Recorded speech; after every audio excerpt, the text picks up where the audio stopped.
ಸುಳ್ಳು ಜಾಹೀರಾತು ಬಗ್ಗೆ ರಾಹುಲ್ ಗಾಂಧಿಗೆ ಸಮನ್ಸ್ ನೀಡಲಾಗಿತ್ತು. ಚುನಾವಣೆ ನೆಪವೊಡ್ಡಿ ವಿಚಾರಣೆಯಿಂದ ಅವರು ತಪ್ಪಿಸಿಕೊಂಡಿದ್ರು. ಸುಳ್ಳು ಜಾಹೀರಾತು ಬಗ್ಗೆ ರಾಹುಲ್ ಗಾಂಧಿ ಅವರಿಗೆ ಸಮನ್ಸ್ ಅನ್ನು ನೀಡಲಾಗಿತ್ತು. ಆದರೆ ಚುನಾವಣೆಯ ನೆಪವನ್ನ ಒಡ್ಡಿ ಅವರು ವಿಚಾರಣೆಯಿಂದ ತಪ್ಪಿಸಿಕೊಂಡಿದ್ರು. ಆದರೆ ಆ ಸಮಯದಲ್ಲಿ ಯಾವುದೇ ಚುನಾವಣೆ ಇರಲಿಲ್ಲ.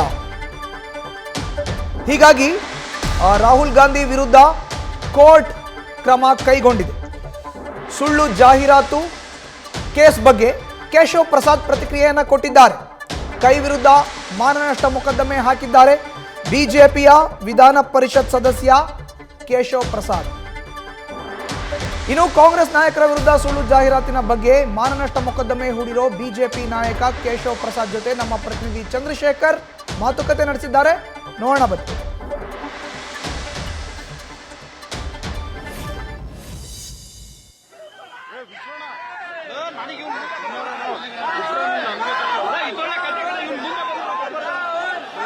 ಇನ್ನು ನ್ಯಾಯಾಧೀಶರ ಮುಂದೆ ಖುದ್ದು ರಾಹುಲ್ ಗಾಂಧಿ ಅವರು ಹಾಜರಾಗಿದ್ದಾರೆ. ಬೆಂಗಳೂರಿನ ಜನಪ್ರತಿನಿಧಿಗಳ ವಿಶೇಷ ನ್ಯಾಯಾಲಯದ ಮುಂದೆ ನ್ಯಾಯಾಧೀಶರ ಮುಂದೆ ರಾಹುಲ್ ಗಾಂಧಿ ಅವರು ಈಗಾಗಲೇ ಹಾಜರಿದ್ದಾರೆ.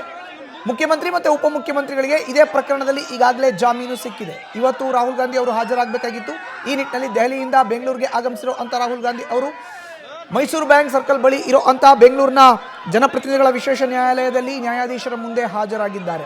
ವಿಚಾರಣೆಯನ್ನು ಕೂಡ ಎದುರಿಸ್ತಾ ಇದ್ದಾರೆ. ಅರ್ಜಿಯನ್ನು ಕೈಗೆತ್ತಿಕೊಳ್ಳಲಿದ್ದಾರೆ ನ್ಯಾಯಾಧೀಶರು. ಕೆಲವೇ ನಿಮಿಷಗಳಲ್ಲಿ ಅರ್ಜಿ ವಿಚಾರಣೆ ಕೂಡ ಆರಂಭ ಆಗುತ್ತೆ. ಇನ್ನು ಈಗ ಸಿಗ್ತಾ ಇರುವಂಥ ಮೂಲಗಳ ಮಾಹಿತಿಯ ಪ್ರಕಾರ ಇದೇ ಪ್ರಕರಣಕ್ಕೆ ಸಂಬಂಧಪಟ್ಟಂತೆ ರಾಹುಲ್ ಗಾಂಧಿ ಅವ್ರಿಗೆ ಮಾನನಷ್ಟ ಮೊಕದ್ದಮೆ ಪ್ರಕರಣ ಏನಿದೆ ಅದರಲ್ಲಿ ಜಾಮೀನು ಮಂಜೂರಾಗಿದೆ ಅನ್ನೋ ಒಂದು ಮಾಹಿತಿ ಸಿಗ್ತಾ ಇದೆ.